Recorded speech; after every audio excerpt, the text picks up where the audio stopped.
எல்லாரும் எப்படி இருக்கீங்க? வணக்கம், welcome back to chef Deena's kitchen. இன்றைக்கி நம்ம கிச்சனில் பார்க்க போது பிரண்டை சட்னி எப்படி பண்ணுறது பார்க்க போகிறோம். இதோட ரவை இட்லி. இந்த ரவை இட்லிக்கு எப்போவுமே வீட்டில் ரவை இருக்கும். உடனே இட்லி பண்ணணும்னு வச்சிங்கன்னா அந்த டைமில் இந்த மெத்தடில் ட்ரை பண்ணி பாருங்கள், ரொம்ப சூப்பராக இருக்கும். அதே மாதிரி தான் சட்னி நிறைய வகை வீட்டில் ட்ரை பண்ணியிருப்பீங்க, ஆனால் அது டேஸ்ட்டுக்காக நீங்கள் சாப்பிட்ருப்பீங்க. இந்த பிரண்டை சட்னி வந்து உடம்புக்கு நல்லது.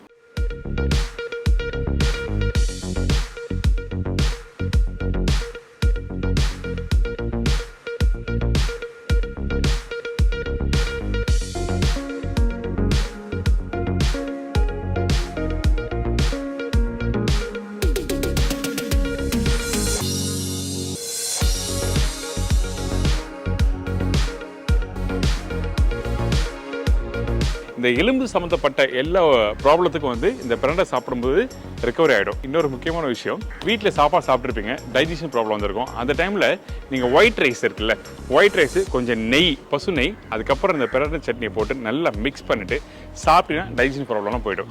ஸோ இந்த மாதிரி பல பிரச்சனை வந்து சால்வ் பண்ணுறது தான் பிரண்டை சட்னி, பிரண்டை துவையல் ரெண்டுமே சாப்பிடுவாங்க. இப்போது இந்த பிரண்டை சட்னிக்கு தேவையான பொருட்கள் பார்த்தலாமா?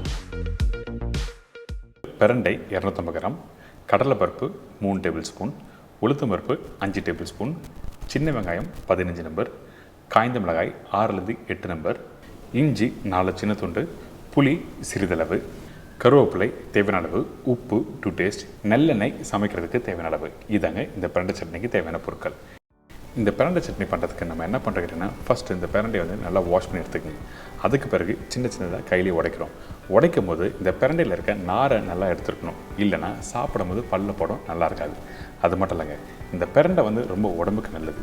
முக்கியமாக பார்த்தீங்கன்னா எலும்பு சம்மந்தப்பட்ட எல்லா ப்ராப்ளத்துக்கும் வந்து பிரண்டை சாப்பிட்றது ரொம்ப நல்லது. அதுவும் பர்டிகுலராக ஜாயிண்ட் பெயின், எலும்பு முறிவு, எலும்பு தேய்மானம், இந்த மாதிரி ப்ராப்ளம் உள்ளவங்க கண்டிப்பாக வந்து இந்த பிரண்டையை சாப்பிட்லாம். வாரத்தில் 2 நாள் 3 நாளும் சாப்பிட்லாம். மார்னிங் பிரேக்ஃபாஸ்ட்லையும் சாப்பிட்லாம், ரைஸ்லையும் நீங்கள் எடுத்துக்கலாம். அந்தளவுக்கு முக்கியமான மருத்துவ குணம் உள்ளது தான் இந்த பிரண்டை. இப்போ அவங்க இந்த பிரண்டை சட்னி எப்படி பண்ணுறது பார்க்கலாம். ஃபஸ்ட் நம்ம என்ன பண்ணுறோம், மண்சட்டில் நல்லெண்ணெய் யூஸ் பண்ணுறோம். பிரண்டை சட்னி கண்டிப்பாக நல்லெண்ணெய் மட்டும்தான் யூஸ் பண்ணணும், வேறு எந்த ஒரு எண்ணெயும் வேண்டாம், சரிங்களா? இதுக்கப்புறம் உளுத்தம்பருப்பு போட்டிருக்கோம், கடலைப்பருப்பு. உளுத்தம்பருப்பு வந்து 5 டேபிள் ஸ்பூன்னா, கடலைப்பருப்பு வந்து 3 டேபிள் ஸ்பூன் போட்டாலே போதும். அதிகமான கடலைப்பருப்பு இருக்கக்கூடாது, உளுத்தம்பருப்பு தான் அதிகமாக இருக்கணும். ஏங்கிட்டனா நல்லா கிரன்ச்சியாக உங்களுக்கு கொடுக்குறது வந்து உளுத்தம்பருப்பு தான். இந்த உளுத்தம்பருப்பை ஸ்லோ ஃப்ளேமில் நல்லா வறுத்துருங்க. வறுத்து முடித்த பிறகு இதை தனியாக எடுத்து நீங்கள் ஒரு பிளேட்டில் வைக்கணும்.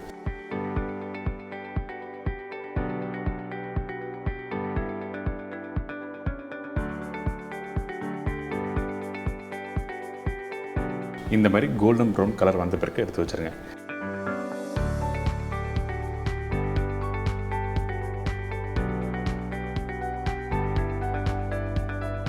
இதுக்கப்புறம் அதே மண்சட்டில் சின்ன வெங்காயம் போட்டிருக்கேன்.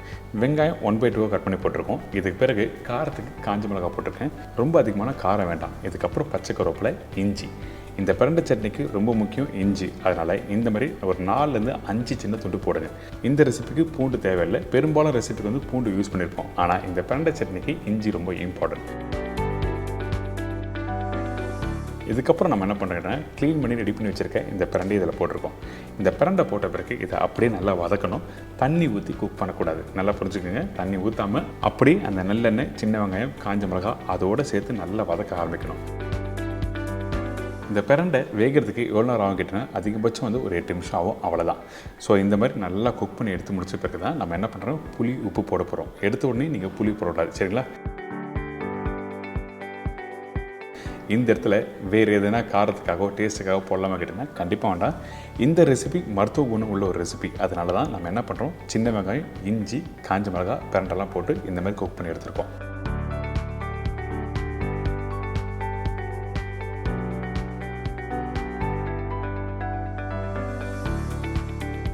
இதுக்கு பிறகு நம்ம என்ன பண்ண போகிறோம் கேட்டிங்கன்னா, உப்பு போடுறோம். உப்பு தேவையான அளவுக்கு போட்டிருக்கோம். இந்த இடத்துல உப்பு ஒரு கல் கம்மியாக தான் நல்லது தான். ஏங்கிட்டனா புளி போடுறோம். புளி எந்த இடத்துல அதிகமாக நம்ம யூஸ் பண்ணுறோமோ அந்த இடத்துல ஒரு கல் உப்பு கம்மியாக சாப்பிட்றது உடம்புக்கு நல்லது. அது மட்டும் இல்லைங்க, இந்த ரெசிபி கம்ப்ளீட் பண்ணி முடித்த பிறகு நீங்கள் டேஸ்ட் பார்த்தீங்கன்னா லைட்டாக அந்த மாதிரி ஒரு புளிப்பு டேஸ்ட் கொடுக்கும். அதுக்கு பிறகு தான் அந்த காஞ்ச மிளகாய், அந்த காரம் எல்லாமே தெரிய வரும். இதுக்கு பிறகு நம்ம என்ன பண்ணுறோன்னா, இந்த பிரண்டையை வந்து அப்படியே மிக்ஸி ஜாரில் போட்டு அரைக்க போகிறோம். அதே டைமில் தேவையான அளவுக்கு தண்ணி ஊற்றுறோம். இன்னொரு முக்கியமான விஷயம், நம்ம ஏற்கனவே வறுத்த அந்த கடலைப்பருப்பு உளுத்தம் பருப்பும் நம்ம இதிலேயே போட்டு அரைக்கலை, தனியாக அரைக்க போகிறோம். அதாவது இந்த பிரண்டையை இந்த மாதிரி நைஸாக அரைச்சி முடித்த பிறகு தான் அந்த கடலைப்பருப்பு உளுத்தம் பருப்பும் போட ஆரம்பிக்க போகிறோம். ஏன் இந்த மாதிரி பண்ணுறேன்னு கேட்டால் காரணம் இருக்குது. நல்லா நைஸாக அரைச்சிட்டோன்னா இந்த கடலைப்பருப்பு உளுத்தம் பருப்பும் சாப்பிடும்போது நல்லா இருக்காது. அதுக்காக ஏற்கனவே அரைச்ச அந்த பிரண்டையில் இந்த கடலைப்பருப்பு உளுத்தம் பருப்பு போட்டு கொஞ்சம் குறைன்னு அரைச்சிட்டு நீங்கள் சாப்பிட்டு பாருங்களேன், ரொம்ப சூப்பராக இருக்கும். நான் கண்டிப்பாக நீங்கள் வீட்டில் ஃபீல் பண்ணுவீங்க, நல்லா விரும்பியும் சாப்பிடுவீங்க.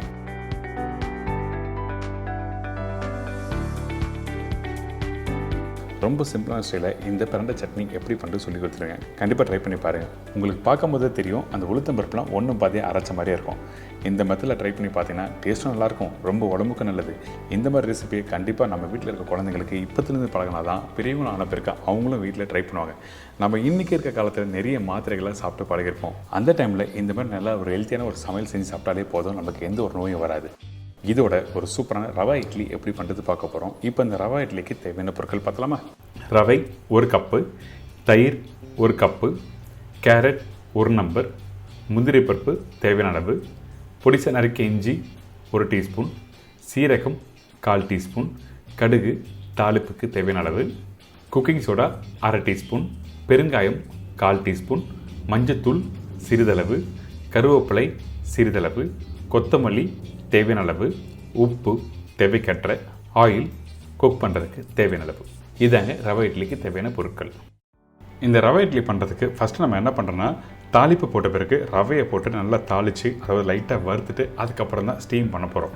அதாவது இந்த மாவை நல்லா ஸ்டீம் பண்ண போகிறோம் சொல்ல வரேன். அதுக்கு நம்ம என்ன பண்ணுறோன்னா, கொஞ்சமாக எண்ணெய் ஊற்றிருக்கேன். அதுக்கு பிறகு கொஞ்சமாக கடுகு, சீரகம், தாளிப்பு நல்லா பொரிஞ்சு வரணும். அதுக்கு பிறகு நம்ம என்ன பண்ணுறோன்னா, இஞ்சி பொடிசாக கட் பண்ணி போடுறோம். இதுக்கு பிறகு உடச்ச முந்திரி போட்டிருக்கேன். நீங்கள் மிளகு வேணால் தாளிப்பாக யூஸ் பண்ணலாம். சில பேர் மிளகு யூஸ் பண்ணுவாங்க, சில பேர் மிளகு யூஸ் பண்ண மாட்டாங்க. அதனால் உங்கள் ஆப்ஷனில் நான் கொடுத்துட்டேன். இப்போது கருவேப்பிலையும் போட்டிருக்கேன். கொஞ்சம் மஞ்சத்தூள் போட்ட பிறகு இந்த மஞ்சத்தூள் போடுற இடத்துல நம்ம என்ன பண்ணுறோன்னா, அடுப்பை ஸ்லோ ஃப்ளேம் வச்சுருவோம். ஏன் கேட்டேன்னா, மஞ்சத்தூள் போட்ட உடனே அந்த எண்ணெயில் கருகக்கூடாது. அதனால் ரொம்ப கேர்ஃபுல்லாக அடுப்பை ஸ்லோ பண்ணிவிட்டு அதுக்கு பிறகு மஞ்சத்தூள் போட்டு கேரட்டை போட்டு டாஸ் பண்ணுங்கள். இந்த கேரட்டை ரொம்ப நேரம் வதக்க வேண்டாம், சும்மா ஒரு 2 நிமிஷம் வதக்கிட்டு அதுக்கப்புறம் நம்மக்கிட்ட இருக்க இந்த ரவையை போட்டிருக்கோம்.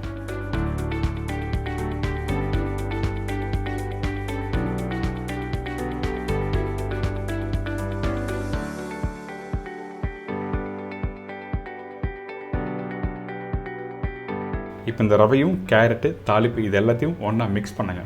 2 நிமிஷம் வதக்கினா போதும். எதுக்காக வதக்க கேட்டிங்கன்னா, அந்த ரவை ஒன்றோட ஒன்று ஒட்டாமல் வரும். அப்போ தான் உங்களுக்கு வந்து ஸ்டீம் பண்ணும்போது அந்த ரவை இட்லி பூ மாதிரி வரும். இதெல்லாம் சின்ன சின்ன விஷயம் கரெக்டாக நீங்கள் நோட் பண்ணி பண்ணுங்கள்.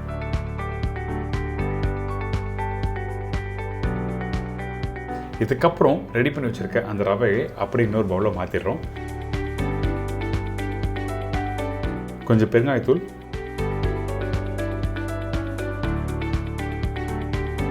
கொத்தமல்லி, உப்பு, குக்கிங் சோடா.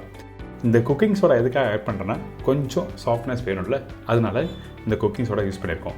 அதே டைமில் புளிப்பு தன்மை வேணும், அதனால் தயிர் யூஸ் பண்ணியிருக்கேன்.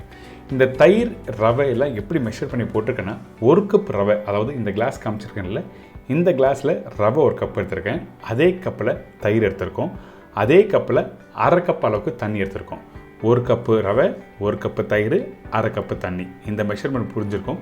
நீங்கள் இந்த மெஷர்மெண்ட்டில் எல்லாத்தையும் ஒன்றா போட்டு நல்லா மிக்ஸ் பண்ணால் உங்களுக்கு பேட்டர் ரெடி ஆகிடும்.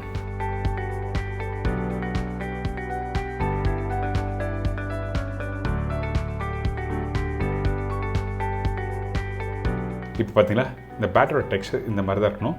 கொஞ்சம் லூஸாக இருந்ததுன்னா 1 டேபிள் ஸ்பூனோ இல்லை 2 டேபிள் ஸ்பூன் ரவை நீங்கள் போட்டுக்கலாம்.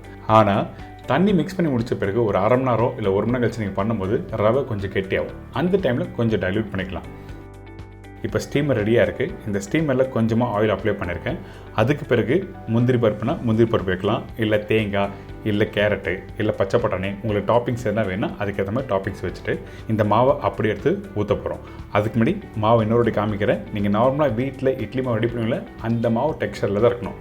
கரெக்டாக இந்த மாதிரி இருந்ததுன்னா உங்களுக்கு நல்லா இட்லி வெந்து வரும்போது சாஃப்டாக ரவுண்டாக கரெக்டாக கிடைக்கும்.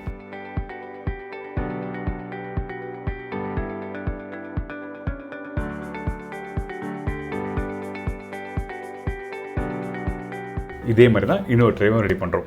ரொம்ப ஈஸியான ப்ரிப்பரேஷன். வீட்டில் யாராவது கெஸ்ட் வந்தாங்கன்னா இட்லி மாவு இல்லை, தோசை மாவு இல்லைன்னு சொல்லிட்டு கவலையே பண்ணலாம். நார்மலாக நம்ம வீட்டில் எப்போவுமே ரவை இருக்கும், அப்புறம் கேரட் இருக்கும், மஞ்சத்தூள் இருக்கும், முந்திரி இருக்குது, சீரை இருக்கும். இந்த மாதிரிலாம் பேசிக்கான ஒரு இன்க்ரீடியன்ஸ் வச்சா இன்றைக்கி இந்த ரவை இட்லி சட்டுன்னு எப்படி சாஃப்டான ஸ்டைலில் பண்ணுறது தான் பார்த்துருக்கோம். இந்த இட்லி கரெக்டான டைமில் வேக வைக்கிறது ரொம்ப இம்பார்ட்டன்ட். ரொம்ப ஸ்டீம் பண்ணாலும் அந்த இட்லியோட டெக்ஸ்சர் மாறும். அதனால் கரெக்டாக ஒரு 7லேருந்து 8 நிமிஷம் நீங்கள் ஸ்டீம் பண்ணி எடுத்தால் போதும்.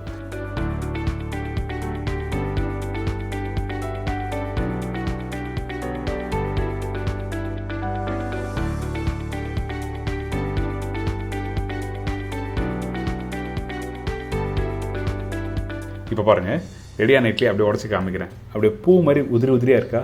இந்த மாதிரி தான் இருக்கணும். கண்டிப்பாக ட்ரை பண்ணி பாருங்கள். ஒரு சூப்பரான ஸ்டைல் சொல்லி கொடுத்துருக்கேன். என்ஜாய் பண்ணுங்கள்.